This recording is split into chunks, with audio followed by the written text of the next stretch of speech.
Hello students, how are you? I hope you all are very fine. Children, we are reading chapter 4 of your civics book, and the title of the chapter Gender, Religion and Caste. In the previous video we had studied about the diversities between the genders in our society. And now today we will read about the religion, communalism and politics.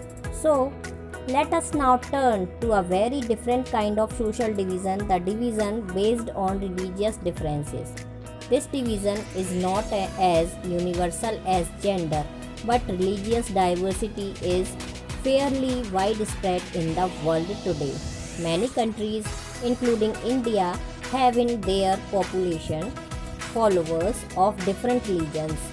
As we noticed in the case of Northern Ireland, even when most of the people belong to the same religion, there can be serious differences about the way people practice that religion.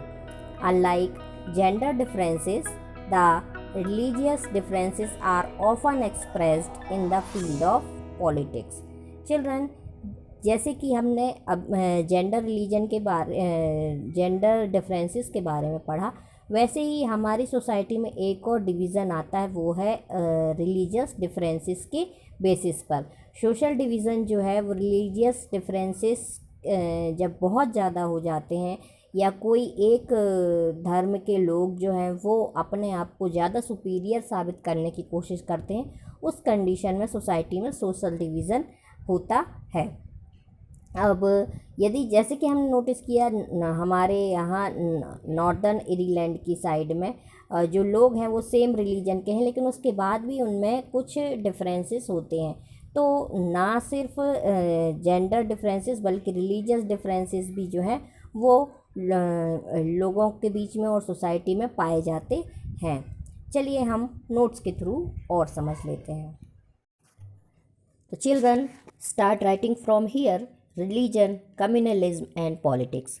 Unlike gender differences, the religious differences are often expressed in the field of politics. Communalism happens when beliefs of one religion are presented as superior to those of other religions, when the demand of the one religious group are formed in opposition to another, and when state power is used to establish domination of the one religious group over the rest. This manner of using religions in politics is communal politics. Communalism can take various forms in politics. Stereotype of religious communities and belief in the superiority of one's religion over other religion. A desire to form a separate political unit often involves special appeal to the interest in preferences to others. Ugly forms of communal violence, riots and massacre. तो children देखिए, सबसे पहले तो हमें इस बात के लिए समझना होगा कि जो हमारे देश में या पूरी दुनिया में जो विभिन्नताएं हैं, धार्मिक विभिन्नताएं हैं, वो आज बहुत व्यापक हो चली हैं। भारत के साथ साथ और भी अनेक देश हैं अलग अलग धर्मों को मानने वाले, और वहाँ पर जैसे माना जाए कि लोग अलग अलग धर्मों को मान रहे हैं तो उनमें विभिन्नताएं होना स्वाभाविक है। जैसे कि देखा जाए, यदि कोई सेम धर्म के लोग भी हैं तो उनमें पूजा पद्धति और मान्यताएं यदि अलग अलग हों तब भी उनके बीच में जो है वो गंभीर मतभेद पैदा हो सकते हैं। जैसे कि हमने जेंडर डिवीज़न के बारे में देखा, उसी प्रकार से यदि पॉलिटिक्स में धार्मिक विभाजन दिखाई दे तो यह एक बहुत ही बड़ी प्रॉब्लम हो सकती है। हालांकि गांधी जी बोलते थे कि धर्म जो है उसको कभी भी पॉलिटिक्स से अलग नहीं किया जा सकता, लेकिन यहाँ पर धर्म का मतलब जो था वो हिंदू या मुसलमान या किसी ऐसे धर्म से नहीं था जो कि लोग मान रहे हों। यहाँ पर धर्म से मतलब नैतिक मूल्यों से था। अपने देश के मानवाधिकार समूह जो हैं उनका भी कहना है कि सांप्रदायिक दंगों में मरने वाले लोग ज़्यादातर अल्पसंख्यक समुदाय के होते हैं, और सरकार से वो मांग करते हैं कि उनकी रक्षा के लिए विशेष कदम उठाए जाने चाहिए। इसी तरह महिलाएं जो हैं वो आंदोलन करती हैं और उनका भी कहना यही होता है कि उनके साथ जो है बहुत भेदभाव किया जाता है और उनके लिए समानता का कानून बने। तो इस तरह से सभी मामले जो हैं वो धर्म और राजनीति से जुड़े हैं, लेकिन यदि एक तरीके से देखा जाए तो बहुत ज़्यादा ये खतरनाक नहीं है। ये तब खतरनाक होते हैं जब एक धर्म को कोई भी राष्ट्र अपना आधार मान लेता है। तो समस्या तब और ज़्यादा बड़ी हो जाती है जब पॉलिटिक्स में धर्म जो है धर्म को शो करने के लिए, अपनी अभिव्यक्ति देने के लिए एक किसी विशेष समुदाय को विशिष्ट मानने के बाद उसके साथ पक्षपात करने लगती है यदि कोई गवर्नमेंट, तो समस्या बहुत बड़ी हो जाती है। तो ये बहुत ज़रूरी है कि यदि धर्म के नाम कोई भी राष्ट्र हो उसका कोई एक विशेष धर्म ना हो, और ये यदि इसे रोका नहीं जाए तो यह फिर दंगे और दूसरी चीज़ों में कन्वर्ट हो जाती है, जैसे कि हमारे देश ने भी पाकिस्तान के बंटवारे के समय सांप्रदायिक दंगों को झेला। तो इस तरह से जो है रिलीजियस डिफरेंसेस सोसाइटी में देखने को मिलते हैं। Now secular state, no official religion, constitution does not give a special status to any religion, freedom to profess, practice and propagate any religion. The Constitution prohibits discrimination on ground of religion, allows the state to intervene is the matter of religion, ensure quality within religious communities. अब secular state धर्मनिरपेक्ष शासन क्या होगा?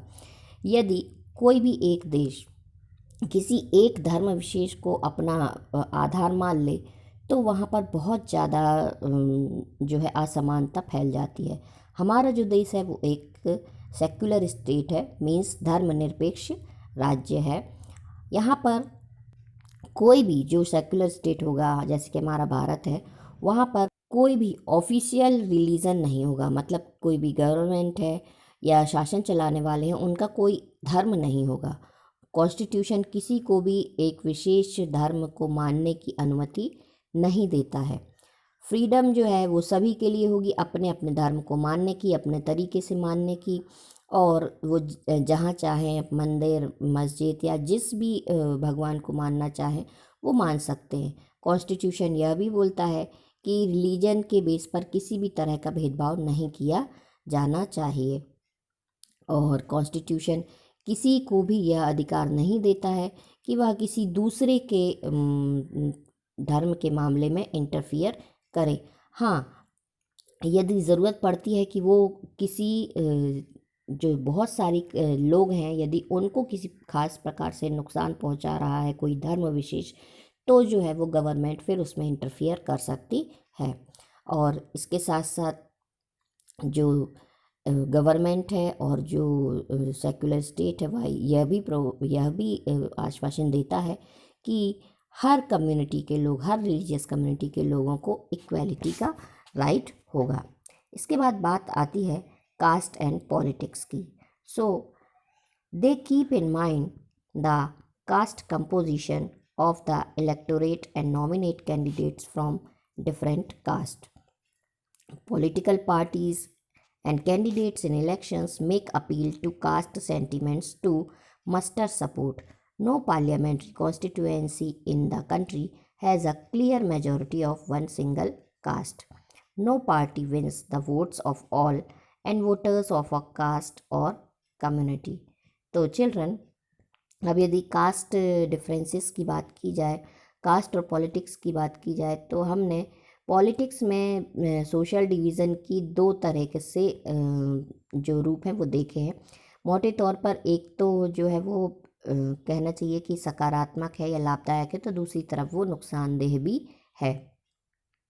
अब यदि जातिगत असमानताएं देखेंगे तो लिंग और धर्म पर आधारित विभाजन यदि दुनिया भर में है तो जाति पर आधारित विभाजन सिर्फ भारतीय समाज में ही देखने को मिलता है। मतलब जाति पर आधारित, लिंग पर आधारित, धर्म पर आधारित, कलर पर आधारित, ये तो दुनिया में देखने को मिलता है, लेकिन जाति के आधार पर सिर्फ हमारे भारत में ही देखने को मिलता है। सभी समाजों में कुछ असमानताएं होती हैं, कुछ समानताएं होती हैं। अधिकतर समाजों में जो ऑक्यूपेशन होता है वो एक पीढ़ी से दूसरी पीढ़ी में जाता है, लेकिन जाति व्यवस्था ऐसी है जो कि स्थायी रूप ले लेती है। मतलब कि यदि बच्चे का जन्म जिस जाति में हुआ है तो फिर वो आजीवन उसी जाति का बना रहता है। जाति कभी भी चेंज नहीं हो सकती है।